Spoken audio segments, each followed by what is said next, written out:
Je lève mes mains pour t'adorer. Je lève mes mains pour t'adorer. Toi seul es digne d'être adoré, car toi seul es digne d'être adoré. Oui, je lève mes mains, je lève mes mains pour t'adorer. Oui, je lève mes mains, je lève mes mains, oui, pour t'adorer. Je lève mes mains, je lève mes mains, oui, pour t'adorer. Toi seul est digne d'être adoré. Toi seul est digne d'être adoré. C'est quoi l'âme? Alléluia. L'âme, ce n'est pas l'esprit. Vanessa, tu prépares Romains 8, 16. Alléluia. L'âme, ce n'est pas l'esprit. Soleil, écoute très bien. Régis, tu n'as jamais entendu cette parole. C'est quoi l'âme? Quand vous voyez, à l'époque, les musiciens du monde jouaient, ils avaient l'âme d'artiste. Alléluia. Quand vous voyez les musiciens en RDC, partout dans le monde, ils ont l'âme d'artiste. L'âme, littéralement parlant, c'est le discours, c'est le comportement. Alléluia. C'est la parole. C'est la manière de faire. C'est la manière d'agir. On ne voit pas l'âme. L'âme est virtuelle. En fait, en être humain, il y a le corps, l'âme et l'esprit. Pourquoi Dieu a mis l'esprit? Dieu aurait pu parler à l'âme. Vous savez, l'esprit de Dieu réel ne parle pas avec l'âme. L'esprit de Dieu parle avec l'esprit. Viens fils, viens, cours. Parce qu'on doit comprendre. Je vais prendre encore deux enfants. Viens. Cours. À elle. Cours. Voilà. Il me faut un enfant encore. Viens David, viens. Cours David. Oh là là là là. Regardez. Viens. Vous allez voir. À elle, tu viens devant. Bien. En fait, je vous explique, toi qui es en ligne, suis-moi très bien. On t'a tellement expliqué l'âme et tu n'as jamais compris. En fait, Réol est là. Ça, c'est Réol. Vous ne voyez pas Réol, hein? Vous comprenez? Mais la composition de Réol, c'est ça, ça et ça. Repartez à vos places comme ça. Toi, tu restes là, Réol. Que quelqu'un me dise aujourd'hui, c'est aujourd'hui. Alors, dans Réol, il y a le corps. Il y a l'âme et il y a l'esprit. Là, j'ai matérialisé. Vous voyez? L'âme a des désirs qui sont contraires à l'esprit. L'âme influence le corps. Le résultat du comportement de l'âme, c'est ce que vous voyez matérialisé dans la vie de quelqu'un. Ce n'est pas l'esprit. Vous comprenez? Donc, elle, c'est le corps. Est-ce que quelqu'un est en train de comprendre? L'âme influence. L'âme, c'est le raisonnement. Tue-le. Job est en train de dire, mon âme est attristée. L'âme, c'est le centre des sentiments, des émotions, des ressentiments. Alléluia. Je suis triste. Je suis triste. Donc ça, c'est David qui entend. Je suis triste. Et puis, il demande au corps, tu es triste. Tu es triste. Tu es triste. Donc, le corps est là. Ça, c'est l'enveloppe seulement. Mais le corps est là. Donc, l'âme est en train de parler. Tu es triste.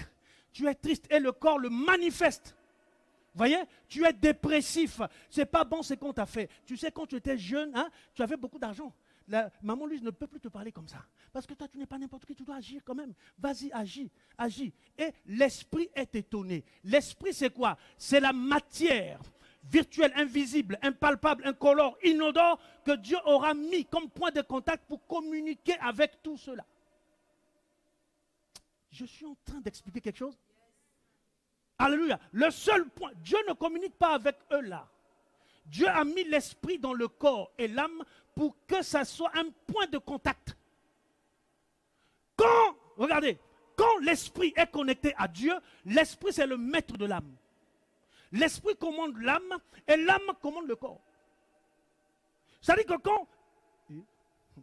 quand l'âme veut faire des choses, l'esprit le regarde, mon gars, tu es connecté au roi des rois. Tu es connecté au Dieu d'Abraham, Dieu d'Isaac, Dieu de Moïse, là, c'est moi. Donc tu dois faire des choses que moi je désire. Romains. Que quelqu'un dise Romains 8, 16. Écoutez bien. Romains 8, 16. L'Esprit lui-même rend témoignage à notre esprit que nous sommes enfants de Dieu. Regarde, le premier esprit, il y a un comment, minuscule ou majuscule? Majuscule. C'est esprit majuscule. Donc on a dit l'esprit lui-même. Esprit majuscule, c'est l'esprit de Dieu. Et le deuxième esprit, c'est quoi? Minuscule. Regardez, l'esprit de Dieu se connecte à notre esprit. Et notre esprit dit à l'âme, dit au corps, nous sommes enfants de Dieu. Amen, amen, amen. Est-ce que je suis en train de t'emmener quelque part? L'esprit de Dieu. Bon, maintenant, faisons le contraire. Le gars là, il n'est pas connecté à l'esprit de Dieu, donc il est connecté à l'esprit du diable. C'est pour ça, maman, ne soyez pas étonné.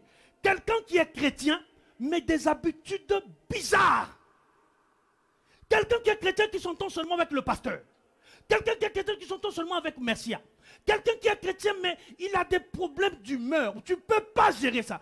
Quelqu'un qui est chrétien, mais quand tu vois sa vie, ça ne te donne pas envie de venir à l'église.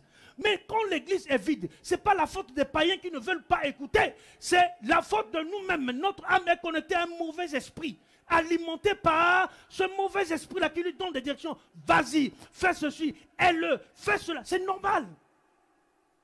Alléluia.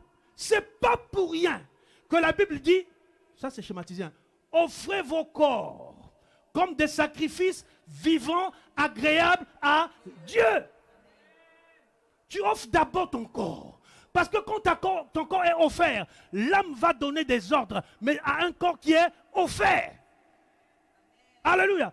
L'âme va donner des ordres. Vas-y, fais ceci, vas-y. Mais le corps est offert. Qui a déjà donné des ordres à un mort?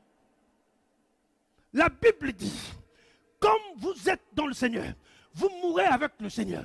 Vous êtes crucifiés avec le Seigneur. Alléluia. C'est-à-dire que tout ce qu'on fera, tu ne peux pas écouter.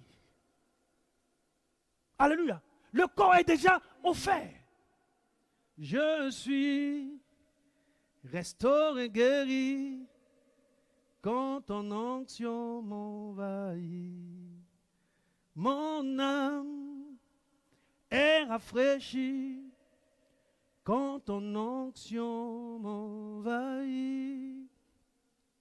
Je suis restauré, guéri, quand ton onction m'envahit.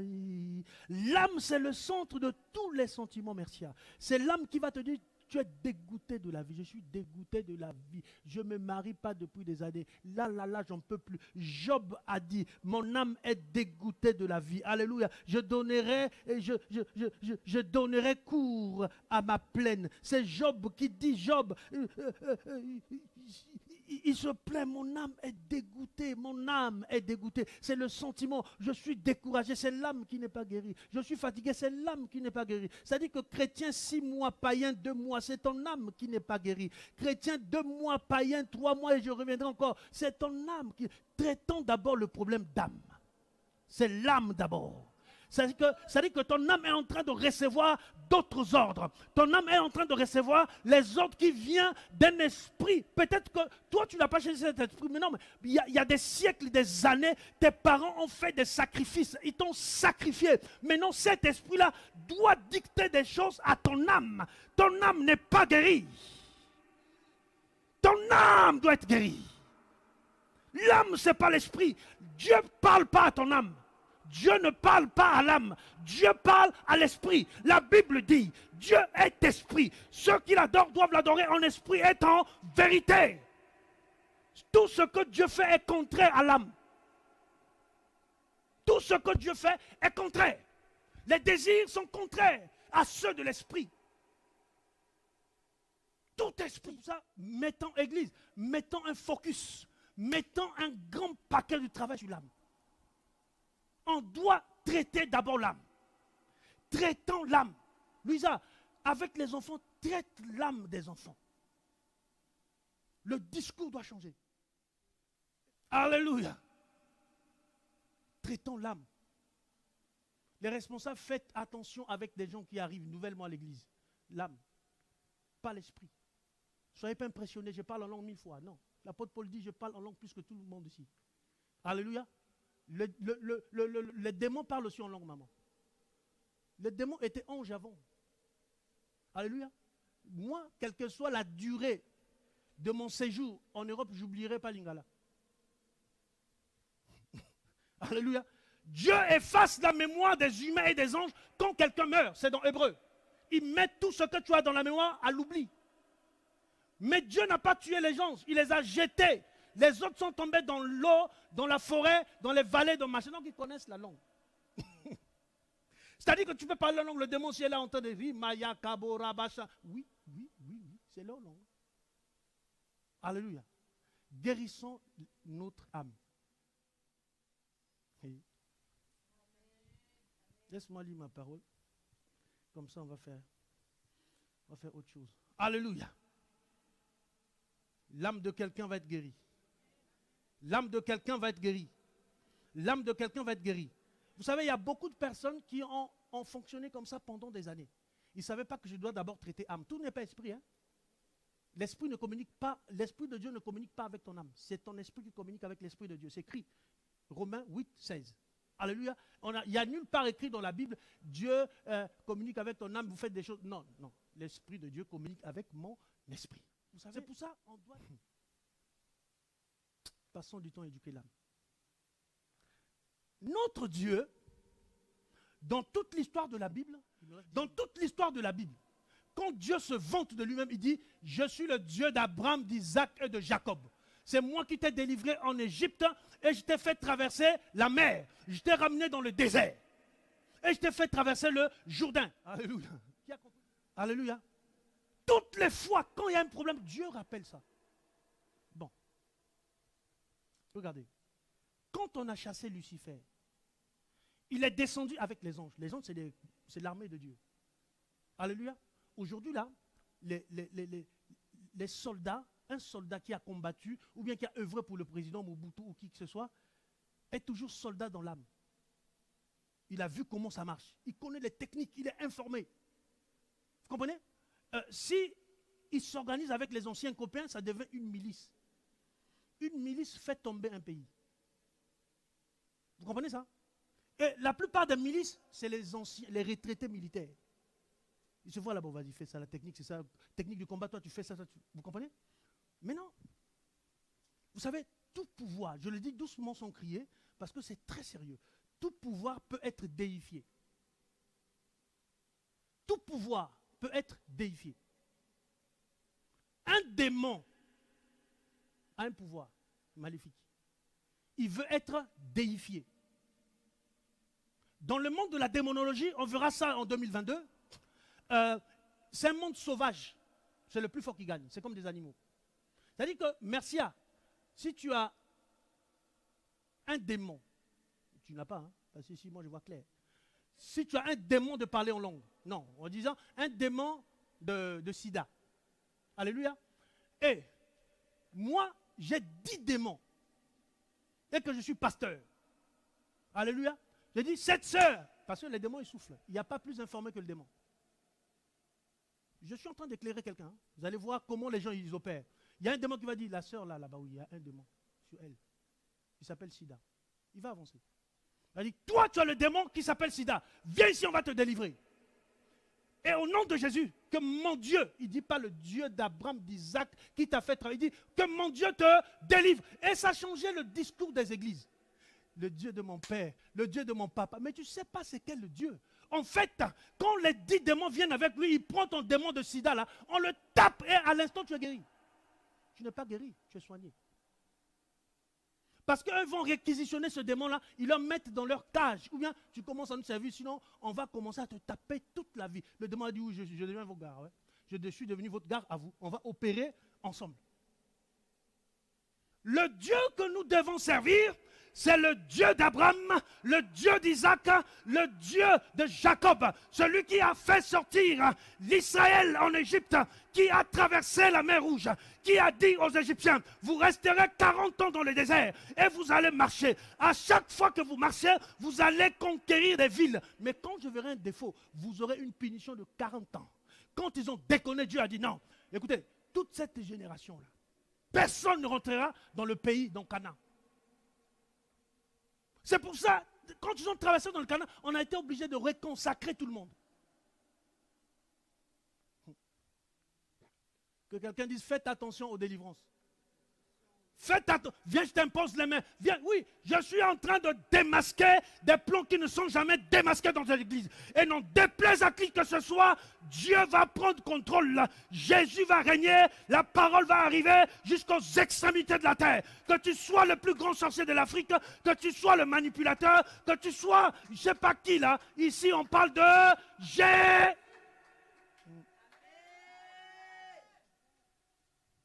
C'est le monde des sauvages, des démoniaques. Le démon qui chassait notre démon, tu penses que tu es guéri. Tu n'es pas guéri, tu es soigné. Le démon qui était en toi, il est parti seulement de l'autre camp. Et quand tu vas te déconner un jour, ils reviendront 7 fois plus nombreux. Comme